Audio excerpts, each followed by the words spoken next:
Journal de l'économie. Karim Yaoui avec nous pour un œil sur les médias. Bonsoir Karim. Bonsoir. Alors partout à la une des sites internet, s'affiche le visage du suspect des attentats de Berlin.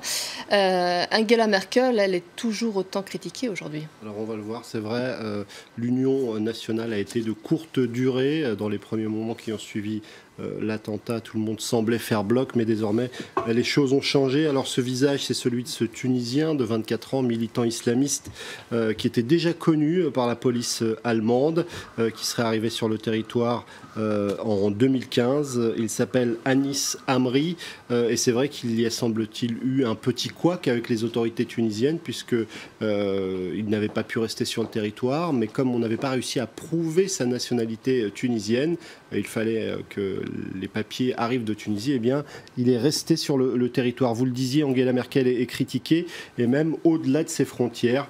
Anne-Marie Waters est membre de UKIP, le parti britannique anti-immigration et eurosceptique, et elle s'est empressée de tweeter cet article qui se fait l'écho d'une déclaration de l'extrême droite qui explique que Merkel, après cet attentat, est désormais finie. Autre réaction partagée sur les réseaux sociaux, ce sont ces montages largement relayés par l'extrême droite, où on voit Angela Merkel avec un voile. Et puis, je vous parlais de ce couac avec les autorités tunisiennes qui ont donc retardé l'expulsion du suspect. Ça aussi, ça fait largement la une d'un certain nombre de sites d'information. Et le débat se déplace, on en parle aussi en France. Voici deux tweets qui s'affrontent en quelque sorte. Celui de Guillaume Larrivé, qui est à droite, du côté du Parti des Républicains. Il écrit sur son compte Twitter: le willkommen de Madame Merkel a été une erreur historique. Sa politique migratoire absurde, hors de tout contrôle, c'est une tragédie. #Berlin. De l'autre côté de l'échiquier politique, Alexis Bachelet l'accuse en quelque sorte de récupération. C'est affreux de se repaître ainsi des malheurs du monde. Honte à vous.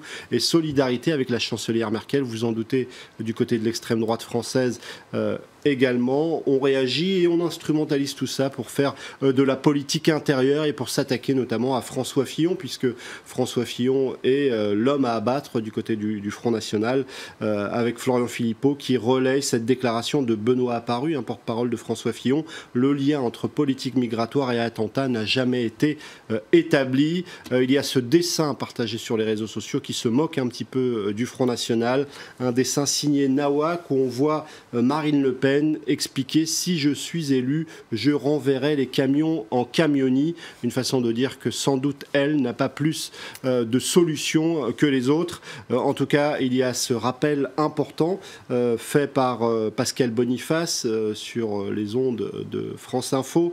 Il rappelle, et un certain nombre de spécialistes le rappellent régulièrement, la montée de l'extrême droite en Europe. C'est un des objectifs de l'organisation État islamique. Ils l'ont théorisé à plusieurs reprises dans un certain nombre d'écrits de propagande. Il parlait déjà, il y a quelques mois, de détruire la zone grise de coexistence entre les communautés. Et évidemment, c'est un objectif pour l'organisation État islamique. La fragmentation. L'Allemagne ne semble pas pour autant vouloir basculer dans du tout sécuritaire. Alors c'est vrai que le regard qu'on porte sur l'attentat de Berlin est assez différent de celui qu'on a porté en France sur l'attentat de Nice et sur ceux qui ont précédé. En Allemagne, par exemple, une phrase telle que celle prononcée par Henri Guénaud au moment des attentats de Nice, qui expliquait qu'il suffisait de mettre un militaire avec un lance-roquette pour arrêter les terroristes. Il y a peu de chances de l'entendre du côté de l'Allemagne. On semble vouloir éviter la rhétorique de la guerre. On se souvient de François Hollande, le 17 novembre 2015, devant le Congrès réuni à Versailles, expliquer que la France était en guerre. Ce ne sont pas les mots que choisissent les hommes politiques allemands pour l'instant. Pour preuve, il y en a un qui s'est fait taper sur les doigts. Il s'appelle Klaus Boyon. C'est un cadre du parti d'Angela Merkel. Et il a fait un peu les frais de ses déclarations. Il a évoqué un état de guerre. Et le site du Huffington Post, dans sa version allemande, souligne qu'il a été obligé de rétro-pédaler à cause du tollé provoqué. Autre élément important, Thomas de Maizière, le ministre de l'Intérieur, a expliqué que quels que soient les résultats de l'enquête, quelles que soient les conclusions auquel on aboutit, il ne faut surtout pas remettre en question notre mode de vie fondé sur la liberté. Et puis, autre élément important aujourd'hui, c'est un débat qui illustre un petit peu tout ça. On en parle sur le site du Huffington Post. La une d'un journal a suscité un débat sur les réseaux sociaux. C'est cette une du journal Bild, plutôt anxiogène, avec ce titre en gros, peur, la peur qui plane. Et pour une partie des Allemands, ce n'est pas forcément le titre qu'il fallait choisir.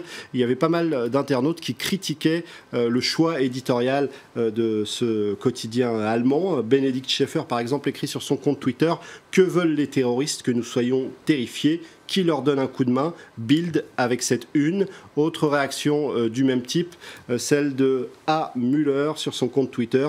Il dit « Cette une de Bild, c'est exactement ce qu'il fallait éviter de faire.